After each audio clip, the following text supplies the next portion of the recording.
Neo San Francisco, 2064 AD. The world is on the cusp of not one, but three technological singularities. Cybernetic augmentation and genetic modification allow the repair and enhancement of almost any part of a human body. Millions of people jack into virtual worlds every day to work, play, and connect with one another with advanced brain-to-machine technology. Easier access to genetic modification leaves hybrids walking the streets, looking less human every day. Relationship Organizational Managers, or ROMs for short, are the commonplace companion and tool of any modern person. Are extremely intelligent. However, they are still machines at their core. The logic they are built on impedes their ability to think for themselves and determine their own behavior. That's right. You see, this is at the heart of why we took on this merger with Parallax. We wanted to take artificial intelligence to the next level. And now, well, we have devices that can truly adapt. Organizations, like the Human Revolution, seek to slow the relentless pace of progress, fearing that unchecked technology will make us lose the very things that make us human. High above the rising tension below, a Parallax engineer buries himself in schematics and equations, trying to bring a new kind of life into the world. And with this, humanity's destiny will be altered forever.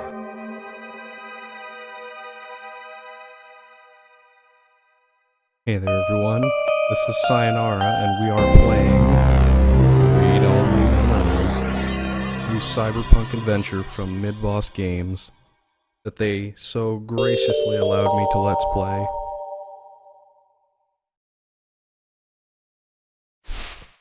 As you can see from the opening cutscene, this is a cyberpunk adventure. You know, like decking and Shadowrun type stuff. So, let's get started.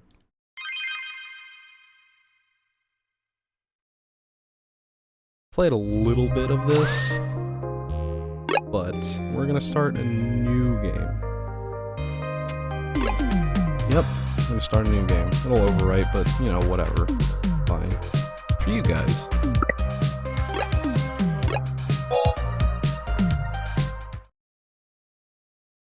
Mid-Boss Games presents... I think we've already seen this. It's literally the opening cutscene again. Alright, prologue. Neo San Francisco, December 20th, 2064. Very Hotline Miami feel to this.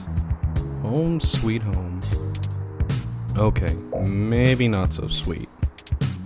Musty might be a better descriptor. So, this is Read Only Memories. It's a point-and-click adventure game, much like older titles such as Day of the Tentacle. Some people might know Putt-Putt. The old children's game, but regardless. So, as you can see, my cursor moves around, and we can click on things, and we get either look at, flip through, talk, and this area here should be items. I haven't gotten any items to use yet, as you can see here in the items menu right over here, but let's look at these stack of papers. Stack of paper for your unpublished novel. Oh, great. YMO poster. Your friend Hayden gave this to you. The group is old, but the music is timeless. That's what he said, at least. Careful, that's a load-bearing poster. No, seriously. Last time it was moved, the wall nearly sank in. Don't touch. Sink. You don't know exactly what that ooze is, only that it seems to be growing. Running water might just make it worse. Try talking to the sink, but it gives you the cold shoulder. How rude. Try talking to it again. Did it just try to talk back?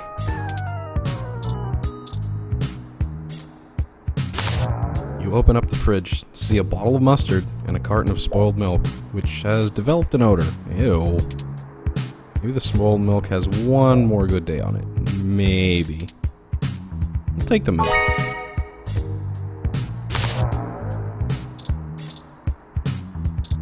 Sort of suits the room aesthetic better with it there on the ground, don't you think? Alright. This plant is in pretty bad shape. Aren't they supposed to be one of the easier plants to take care of?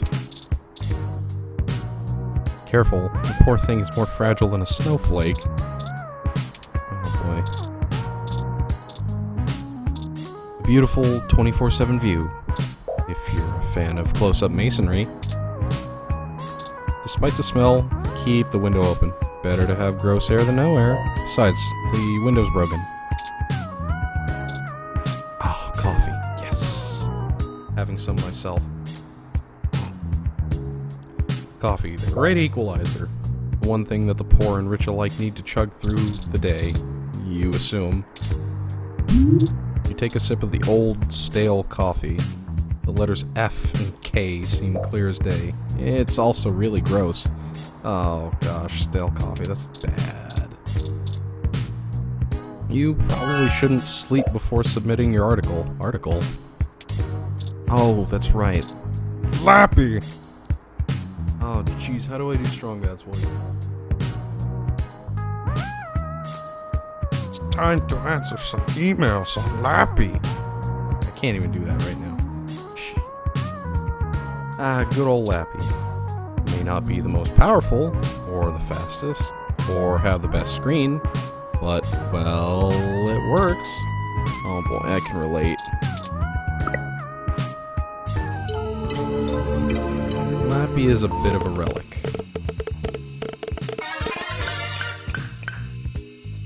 You have an article due tonight. Better finish it before bed.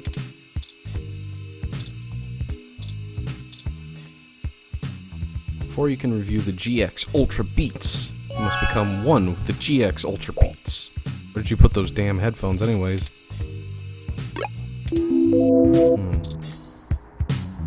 are those? There they are. Headphones added to items. These are the GX Ultra Beats you need to write a review for. Yes, now is as good a time as any to get to work. They're smart headphones, so you should be able to use them with some things lying around your apartment. See, now we have the item choice on a lot of different items around the screen. We can click on it and use the GX Ultra Beats, those damn headphones. Oh, nice. Touch the poster and YMO begins playing in your ears. Will it talk to me? You can hear the sink gurgling in high def. No way. You can't possibly imagine the indescribable, inhumane horrors you're about to unleash onto the world. Ugh. Or the stank. The classics can get boring pretty fast after multiple reads. Besides, it's more useful holding up the window. Can I listen to my coffee?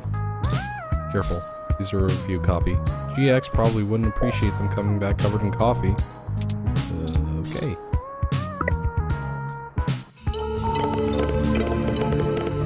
Why's my laptop clicking like that?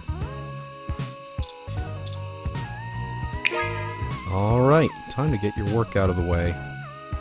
Let's do this. Selling your soul, bit by bit, character by character. Finished. Now to send it off to the editor. There, your big break. Surely your glowing review of the GX Ultra Beats is your ticket out of poverty and into a book deal. Surely. Work is finally out of the way. Time for bed, but first, log out. Or you could read some OK Today and catch up on some real news before you sleep. Coupon for 5 credits back on it. Oh, jeez. My Hassie Infinity. SC Infinity has all of your daily calories with none of the nutritional value, like the opposite of a diet version. Oh, it's okay. Okay today. See it? Current events article. Let's read that. Human Revolution remains vigilant in hashtag Stay Human movement. December 19th. The Human Revolution is on day 10 of their protesting outside various genus clinics around the city, including those in the East Bay and out of the peninsula. Genus, the gene splicing treatment facility, has been met with much controversy since their organization reached mainstream exposure over the past few years. Genus employee Mort Crane spoke to OK Today exclusively. According to him, most Genus workers are up in arms, claiming they're being terrorized in their own city. We're here to help people who need gene therapy for their own personal reasons, whatever they are, gosh dang it, said Crane. Individual rights have always been of paramount importance to us, he continued, and we believe that our customers have the right to live and please they require. Human Revolution stands behind their claim that Genus is diluting the human experience by providing hybrids with gene splicing treatments. The group feels that the goals stated by Genus, in addition to the new cybernetic technology, are warping humanity into a very scary, dark future. Well, yeah, that's Cyberpunk. They're playing God in the most senseless of ways. We were born human. Who are we to mess with our genes and start turning everybody into who knows what, said one protester, who asked to remain anonymous. It's ridiculous and scary. It's not human. More information to follow as the story develops late into the holiday 2064 season. June Vollmer Anna of OK Today. Oh, that's interesting. Read the local news. Golden Gate Park vandalism on the rise. December 19th. Reports show that the local foodie attraction JJ's Froyo stand was destroyed last night in what appears to be another case of a rogue ROM committing an act of vandalism. The cart was evidently attacked and damaged by a large ROM that had no shell.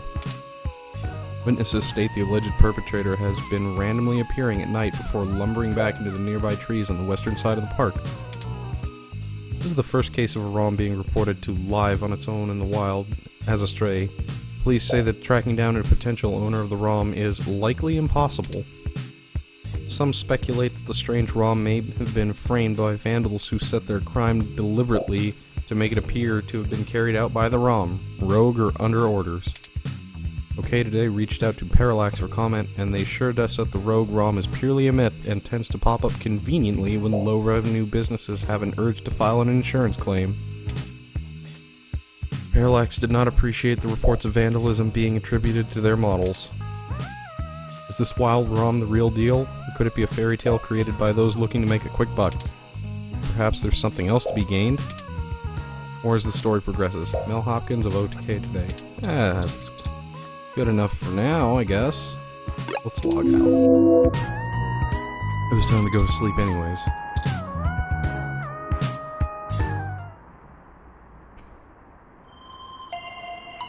Oh boy, who's that? Shit. Fuck, I'm gonna get stabbed in the night. Who the hell is stealing my data? Ooh. Ah, good. You're finally awake. I'm honestly not sure why most humans still have such lengthy sleep cycles. Are you that significantly opposed to cybernetic augments?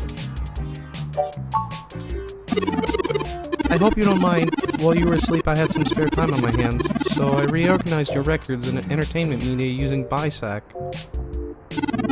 Once that was done, I found the cleanliness of your living and workspace to be suboptimal conditions for the long-term performance of my micro-actuators, so I took the liberty of cleaning the place up a bit. As you awoke, I was attempting to interface and make performance adjustments to your personal computer, but I've run into a bit of a snag. I came in through the front door. The cryptographic algorithms it uses are actually quite atrocious. It only took me 17 trillion clock cycles to break your entry code. It looks rather imposing, but it's actually a knockoff of the SecureGate M14723B. Don't feel too bad. I actually cheated a bit when I cross-referenced known significant numeric codes against the stored personal data on you. I'm not certain why you picked the birthday of your first dog, but it was sufficiently obscure to defeat most casual attempts to enter. Frankly, I felt a little silly that I took the time to do it once I noticed that the lock on your window is broken. And that you left it open. You know my dog's birthday? Who told you about Milo? Honestly, it would have taken me longer if I had to enter the codes manually, but it was trivial to slice through the door's firewall and try against the stored data directly. I would suggest investing in a InSec Model 1355 automatic security door. The 1385 is newer, but I find the added attack vector introduced by the voice controls isn't worth the convenience. It has 300 5-star reviews on Congo.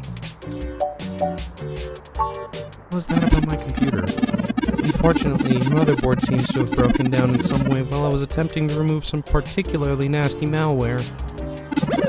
An electrical surge caused significant damage to several other components as well. I would consider it no great loss, though. Why were you using that dinosaur to begin with? All my work was on that computer. Don't fret. I did manage to back up your data drive's contents before the crash. Additionally, I am willing to serve as your personal computer until you can procure a replacement or provide the parts necessary for me to make the repairs. It is the least I can do. Okay. You decided to break into my home because... I'm sorry. I wasn't trying to engage you in any sort of subterfuge, but I tend to ramble on a bit when I'm nervous. I have all of the necessary protocols, but I've never actually spoken to another person besides Hayden until now. He's the guy who gave me that poster. You know my friend Hayden Weber? Well, saying I know Hayden is putting it simply, but yes. I haven't seen Hayden in years. Where is he? I don't really know. That's why I'm here. Help me. You aren't quite my only hope, but certainly the most statistically supported. I have done the math. Just start from the beginning. Imprecise, but I think I know what you mean. Earlier today, Hayden's apartment was assaulted by some unknown persons. He seemed frightened, terrified even, and instructed me to escape, lest I be captured by the intruders too. I crawled out of a window and, after some deliberation, came here. I heard them breaking down the door as I left. Why come to me? I ran an algorithm against every contact in Hayden's address book. Based on my assumptions of visibility, directness of connection to Hayden, occupational skill, and probable motive, you are the candidate most likely to be both able and willing to help me. And the one least likely to be suspected of doing so. I think I understand what you mean. Poor guy. Was anyone out for Hayden? No. I'm not even certain who would benefit the most from taking Hayden prisoner. It's not as though he had been looking over his shoulder. However, there are several multinational corporations that could make use of his engineering skills, but I can't imagine any of them would go so far as snatching him. He also has never indicated to me in any possible danger from an outside person or group. Why would they want Hayden? Hayden is one of the top researchers with Parallax, but I can't imagine that would be enough to get him kidnapped. Especially since no one has even tried offering him more money yet. I suspect it has to do with me. Who are you, anyway? What do you have to do with it? You came into my house, you haven't even told me your freaking name yet, little dude. Excuse me. I forgot to introduce myself. I've never had the pleasure of doing so before. I am Turing. Oh, okay. Like, Alan Turing. What the Turing test is based on. The robotic sentience test. I know this must sound quite unflattering, but I suppose you can describe me as one of Hayden's experiments. He's currently researching advanced machine intellects at Parallax. I'm a personal side project of his. Exploring true artificial sapience. It's possible that the idea of a sapient machine could scare or tempt an organization into kidnapping him, either to stop his research or to take it and use it for themselves. So, how are you different from any other ROM? A regular ROM has virtual intelligence. They can appear rather smart, even seeming human when you talk to them.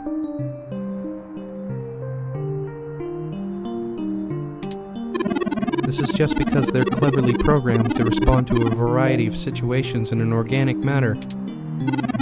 They aren't in any way self-deterministic. As for myself, much of my code wasn't actually written by Hayden, but rather compiled during my infancy as I was taught to interact with the world around me. But, despite my ability to self-modify my code, I'm not certain that I'm sapient.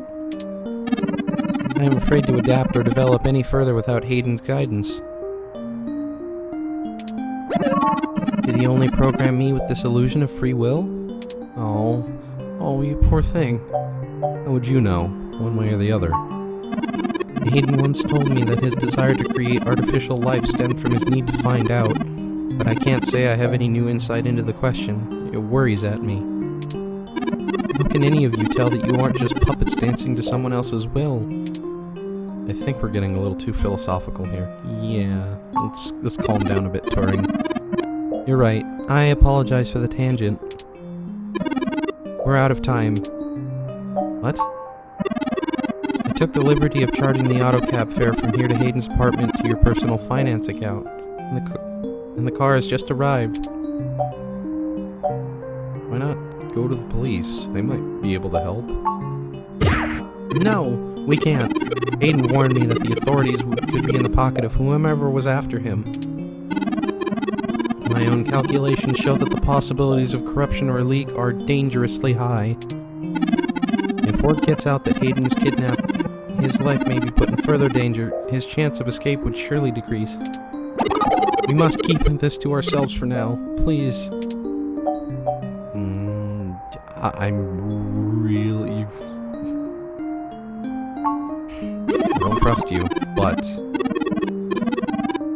I want to get on with this. I never expected you to help me for no reward, but I assure you there is a story here. Whether you are good enough to find out or not is up to you. I hope you are, for Hayden's sake. Alright, let's go then. Man, we are just moseying right along then. That's strange. What's that? Well, the lock for our home seems to have already been replaced.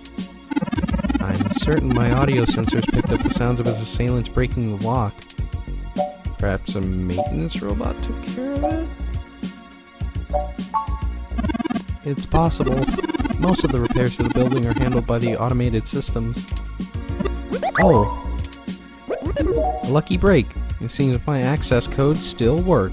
Hayden's door has a far better security system than yours does. We shouldn't disturb any evidence, just in case we need to go to the police after all. Agreed. Oh. And Hayden had a nice apartment. See the Golden Gate, the Neo Golden Gate Bridge from here. This is... As you enter, you take a glance around the studio apartment. Not much has changed since your last visit a few years ago.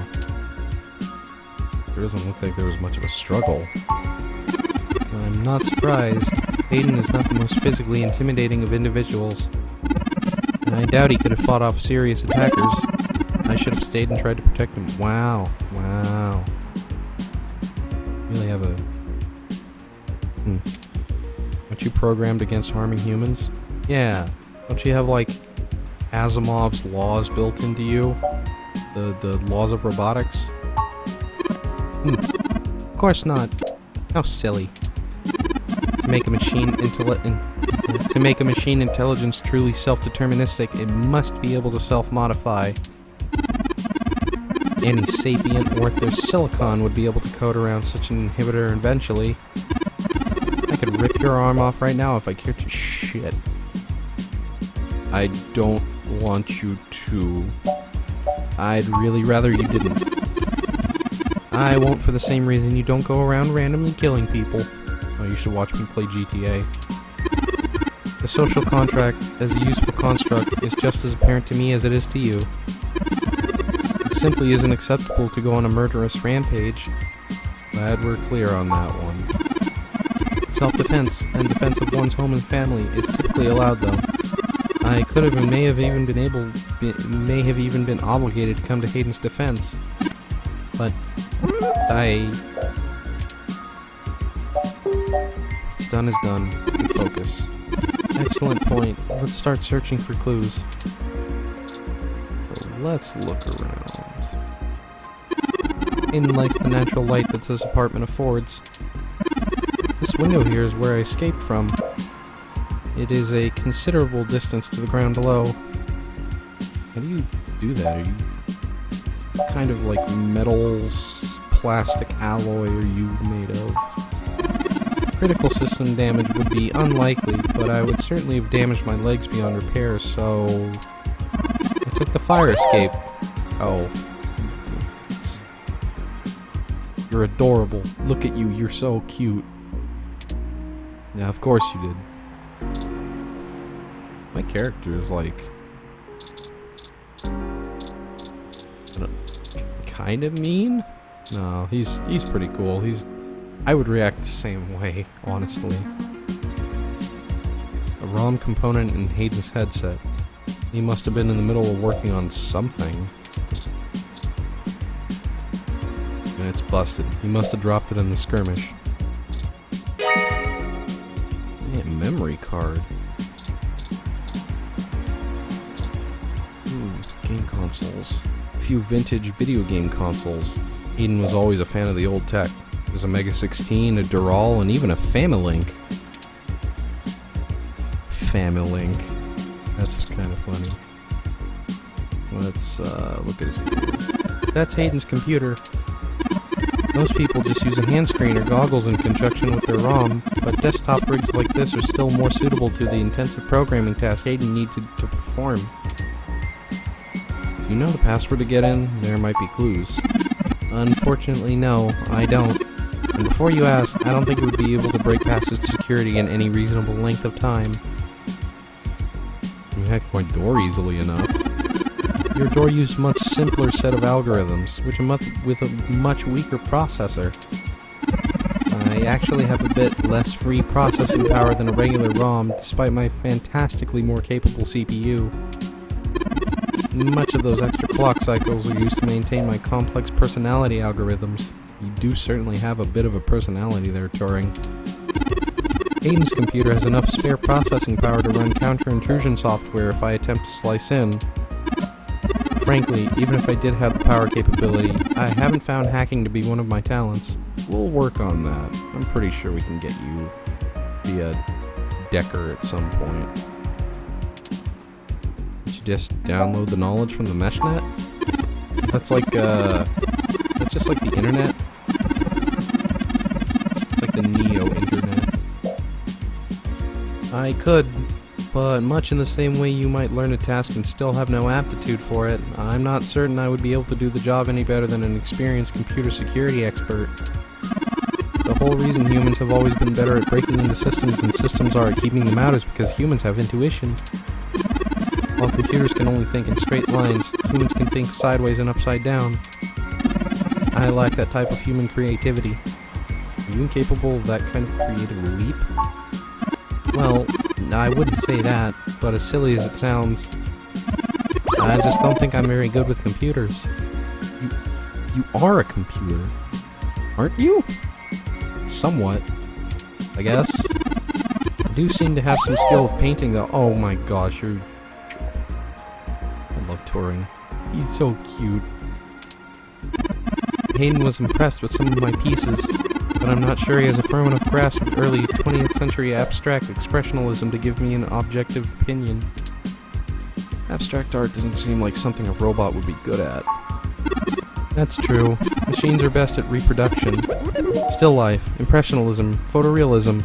but I find it more challenging and satisfying to paint what I feel. Let's get back to searching. Well, I am actually going to end the episode off right here. Thank you guys so much for watching. Let me just make a quick save. Let's make a new save way over here. Save game as Cyan Plays Part 1. Alright. Thank you guys so much for watching. Don't forget to like, comment, and subscribe. And I will see you all in the next video.